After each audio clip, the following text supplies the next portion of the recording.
20 হতেই ত্বকে বয়সের ছাপ?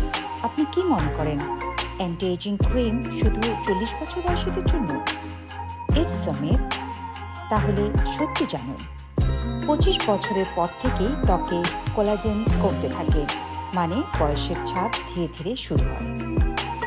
25 বছর বয়সের পর থেকে আমাদের শরীর প্রাকৃতিকভাবে কোলাজেন ও ইলাস্টিন উৎপাদন কমিয়ে দেয়। এই দুটি প্রোটিন ত্বককে টানটান, মসৃণ ও উজ্জ্বল রাখে। যদি আমরা আর্লি 20s থেকে হালকা অ্যান্টিঅক্সিডেন্ট, হাইড্রেটিং উপাদান এবং সানস্ক্রিন ব্যবহার শুরু করি, তাহলে ত্বকে অক্সিডেটিভ স্ট্রেস কমে, কোলাজেন ভাঙ্গন ধীর হয়, ফাইন লাইন ও ডার্ক স্পট দেরিতে দেখা দেয়, ত্বকের প্রাকৃতিক উজ্জ্বলতা বজায় থাকে অনেক দিন। অর্থাৎ যত আগে শুরু করবেন ততদিন ধরে গ্লো ধরে রাখতে পারবেন।